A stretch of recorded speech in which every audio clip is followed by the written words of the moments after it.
नमस्कार दोस्तों, आपका स्वागत है हमारे YouTube चैनल रिलैक्स माइंड में। जय श्री कृष्णा मित्रों सनातन धर्म में पुनर्जन्म की अवधारणा अत्यंत गूढ़ और रहस्यमय है। श्रीमद् भगवत गीता में भगवान श्री कृष्ण स्वयं अर्जुन से कहते हैं, जातस्य ध्रुवो मृत्यु ध्रुवम जन्म मतस्य च। अर्थात जो जन्म लेता है उसकी मृत्यु निश्चित है और जो मरता है उसका पुनर्जन्म भी निश्चित है। परंतु एक जटिल प्रश्न यह उठता है कि क्या एक ही परिवार में आत्मा का पुनर्जन्म संभव है? क्या आत्मा अपने ही कुल में बार बार जन्म लेकर अपने अधूरे कर्मों को पूरा करती है?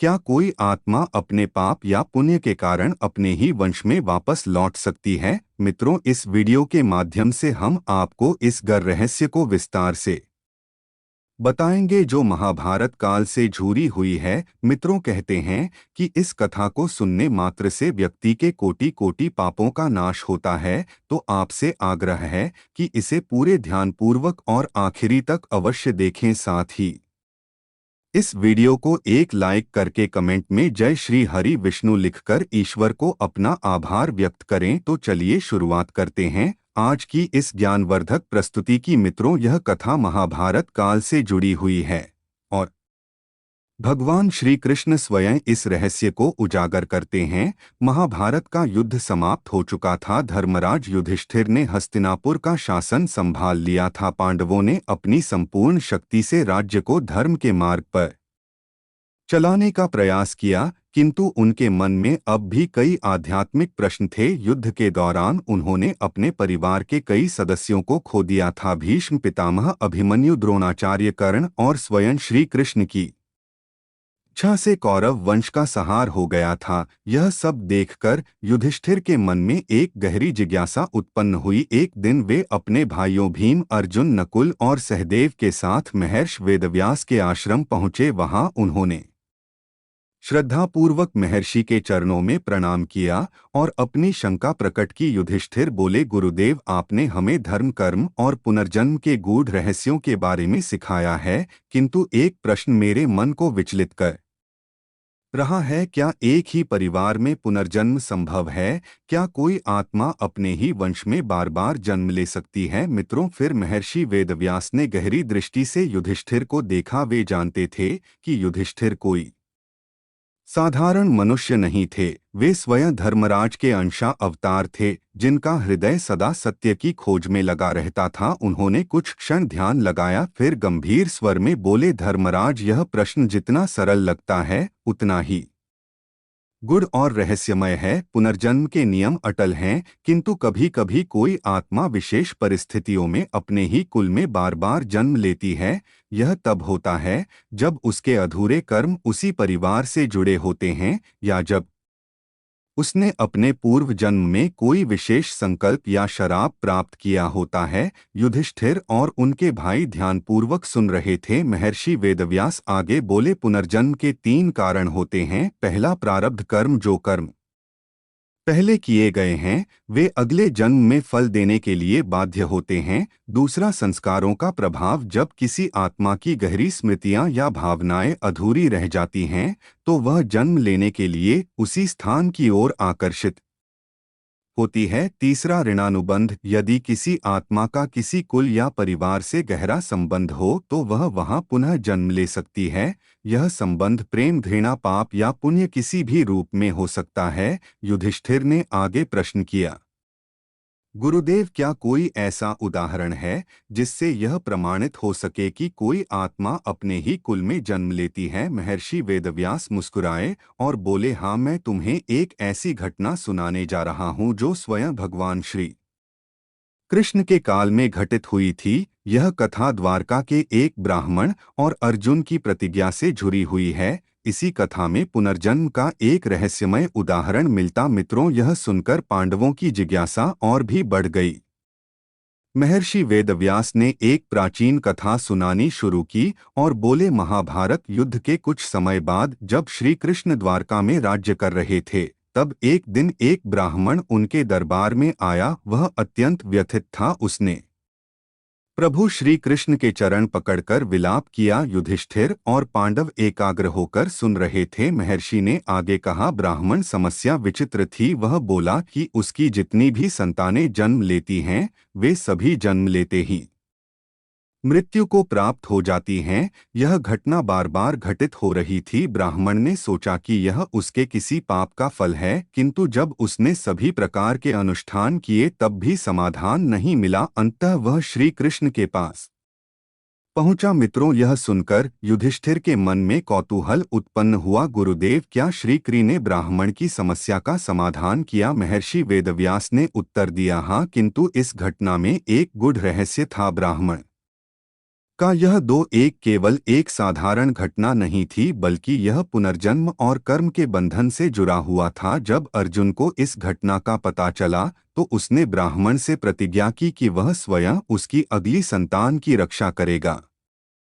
किंतु जब ब्राह्मण का पुत्र फिर से गायब हो गया, तब अर्जुन ने स्वयं यमलोक की यात्रा की। भीम ने आश्चर्यचकित होकर पूछा, क्या अर्जुन यमलोक तक चले गए? महर्षि ने उत्तर दिया, हाँ, अर्जुन ने वहां जाकर यमराज से इस घटना का रहस्य पूछा। तब यमराज ने उन्हें बताया कि यह ब्राह्मण कोई साधारण आत्मा नहीं है। यह आत्मा पहले भी इसी कुल में जन्मी थी और अपने कर्मों के कारण इसे बार बार अपने ही परिवार में जन्म लेना पड़ा। मित्रों, युधिष्ठिर और पांडव अब पूरी तरह इस कथा में डूब चुके थे। मित्रों, महर्षि वेदव्यास ने अंत में कहा, धर्मराज, यह कथा तुम्हें यह समझाने के लिए है कि आत्मा के कर्म उसके पुनर्जन्म का निर्धारण करते हैं। यदि आत्मा का कोई विशेष संबंध किसी परिवार से हो तो वह उसी कुल में पुनः जन्म ले सकती है, कभी पुण्य के कारण, कभी शराब के कारण, तो कभी किसी अधूरे कार्य को पूरा करने के लिए। युधिष्ठिर ने गहरी सांस ली और बोले, अब मैं समझ गया कि कर्म, परिवार और पुनर्जन्म का रहस्य कितना गहरा है, किंतु मुझे अब इस कथा को विस्तार से सुनने की जिज्ञासा है। महर्षि वेदव्यास मुस्कुराए और बोले, तो सुनो। द्वारका के उस ब्राह्मण की पीड़ा और अर्जुन की प्रतिज्ञा की पूरी कथा कालचक्र निरंतर घूमता रहता है। जन्म और मृत्यु का खेल अनवरत चलता रहता है, परंतु जब कोई आत्मा विशेष कारणों से बार बार जन्म लेती है तो यह एक रहस्य बन जाता है। यह घटना उस समय की है जब भगवान श्री कृष्ण द्वारका में अपने राजमहल में निवास कर रहे थे। द्वारका जो समुद्र के मध्य बसी हुई एक दिव्य नगरी थी, जहां धर्म और सत्य के पालन का आदर्श स्थापित किया गया था। श्री कृष्ण वहां अपने भक्तों को आशीर्वाद दे रहे थे, न्याय कर रहे थे और जगत के कल्याण हेतु अपनी लीलाएं रच रहे थे। एक दिन द्वारका के राजमहल के द्वार पर एक ब्राह्मण पहुंचा। उसका शरीर अत्यंत कृशकाय था, मुखमंडल पर गहन पीड़ा के चिन्ह थे और नेत्रों से अश्रुधारा बह रही थी। वह रोते रोते प्रभु श्री कृष्ण के पास पहुंचा और उनके चरणों में गिरकर अत्यंत करुण स्वर में बोला, हे द्वारकाधीश, हे योगेश्वर, मुझ पर कृपा कीजिए, मेरी व्यथा को सुनिए। मैं एक धर्मपारायण ब्राह्मण हूँ। मैंने जीवन भर सत्य और अहिंसा का पालन किया है, कभी किसी का अहित नहीं किया। फिर भी मैं एक ऐसे दुर्भाग्य से ग्रसित हूँ जिसका कोई उपाय नहीं दिखता। श्री कृष्ण ने प्रेम पूर्वक ब्राह्मण को उठाया और बोले, वत्स, शांत हो जाओ, कहो तुम्हारे मन की व्यथा क्या है? ब्राह्मण ने अपने आंसू पछे और कांपते हुए स्वर में कहा, है माधव, मेरे जितने भी पुत्र जन्मे वे सभी जन्म लेते ही मृत्यु को डोट प्राप्त हो गए। यह मेरे साथ 5वीं बार हो चुका है। मैं एक पिता हूँ जिसने अपने पुत्र को जन्म लेते ही अपनी गोद में निर्जीव पाया। क्या यह मेरे पूर्व जन्मों के पापों का परिणाम है? क्या मेरी आत्मा किसी शराब से बंधी है? क्यों मेरे पुत्र इस संसार में आते ही चले जाते हैं? मित्रों, ब्राह्मण की यह पीड़ा सुनकर समस्त द्वारका में हलचल मच गई। वहां उपस्थित सभी नागरिक ब्राह्मण के दुख को देखकर व्यथित हो गए। लोग आपस में चर्चा करने लगे, क्या यह ब्राह्मण किसी श्रापित कुल का है? क्या यह भगवान की कोई विशेष लीला है? क्या इसे किसी ऋषि या देवता ने शराप दिया है? वहां उपस्थित सभी लोग सोच रहे थे कि जब स्वयं भगवान श्री कृष्ण इस धरती पर विराजमान है तो किसी भक्त को इतना कष्ट क्यों मिल रहा है? क्या इस ब्राह्मण के भाग्य में ही ऐसा दुख लिखा है? ब्राह्मण अत्यंत दुखी और व्याकुल था। उसका हृदय इतना पीड़ा से भर गया कि वह क्रोध में आकर बोला, हे यादव श्रेष्ठ, आप नारायण के अवतार हैं, आप त्रिकालदर्शी हैं, आप जगत के पालन करता है, फिर भी आपने मेरे इस दुख को देखा और चुप रहे हैं। माधव, यदि आप मेरे पुत्र को वापस नहीं ला सकते तो मैं समस्त द्वारका को शराप दूंगा कि यहाँ किसी भी कुल में कोई पुत्र जन्म नहीं लेगा। ब्राह्मण के इस क्रोधपूर्ण वचन को सुनकर वहां उपस्थित सभी लोग भयभीत हो गए। उसी समय पांडवों में श्रेष्ठ गांडीवधारी अर्जुन वहां उपस्थित थे। उन्होंने ब्राह्मण की पीड़ा को सुना और स्वयं आगे बढ़कर प्रतिज्ञा की, हे ब्राह्मण, तुम व्यथित मत हो। मैं अपने गांडीव की सौगंध खाकर कहता हूँ कि यदि इस बार तुम्हारा पुत्र जन्म लेकर भी जीवित नहीं रहेगा तो मैं स्वयं अग्नि में प्रविष्ट होकर प्राण त्याग दूंगा। श्री कृष्ण ने अर्जुन को देखा और मंद मुस्कुराए। वे जानते थे कि इस घटना के पीछे एक गहरा रहस्य छिपा हुआ है। जब अर्जुन ने यह प्रतिज्ञा ली तो श्री कृष्ण ने एक रहस्यमयी मुस्कान दी। उनके नेत्रों में एक दिव्य चमक थी, मानो वे जानते थे कि आगे क्या होने वाला है। अर्जुन ने ब्राह्मण से कहा, हे ब्राह्मण, इस बार जब तुम्हारी संतान जन्म ले तो मुझे बुला लेना। मैं स्वयं अपनी दिव्य शक्तियों से इसकी रक्षा करूंगा, कोई भी इसे मार नहीं पाएगा। ब्राह्मण को अब अर्जुन पर विश्वास था। उसने श्री कृष्ण के चरणों में प्रणाम किया और अपने घर लौट गया। परंतु क्या इस बार भी वही होगा जो पिछले 5 बार हुआ था? क्या अर्जुन अपने वचन को निभा पाएंगे या फिर इस घटना के पीछे कोई दिव्य लीला चल रही थी? क्या अर्जुन अपनी प्रतिज्ञा को पूरा कर पाएंगे? अब सभी की दृष्टि उस दिन पर टिकी थी जब ब्राह्मण की संतान का जन्म होगा। द्वारका के नागरिक भी उत्सुक थे, क्योंकि यह केवल एक पिता की पीड़ा ही नहीं बल्कि पुनर्जन्म और कर्म के रहस्यों से जुड़ी एक महत्वपूर्ण घटना थी। मित्रों, किंतु जब ब्राह्मण का पुत्र पुनः जन्म लेकर गायब हो गया तो अर्जुन ने अपनी प्रतिज्ञा निभाने के लिए उसे ढूंढने का निश्चय किया। अर्जुन ने अपनी दिव्य दृष्टि और धनुष गांडीव की शक्ति से ब्राह्मण के नवजात पुत्र की रक्षा के लिए हर संभव उपाय किए। उन्होंने अपने धनुष की रक्षा चक्र से ब्राह्मण के घर को सुरक्षित किया, किंतु जब संतान का जन्म हुआ तो वह रहस्यमय रूप से पुनः लापता हो गया। ब्राह्मण विलाप करने लगा और क्रोध में अर्जुन को ताने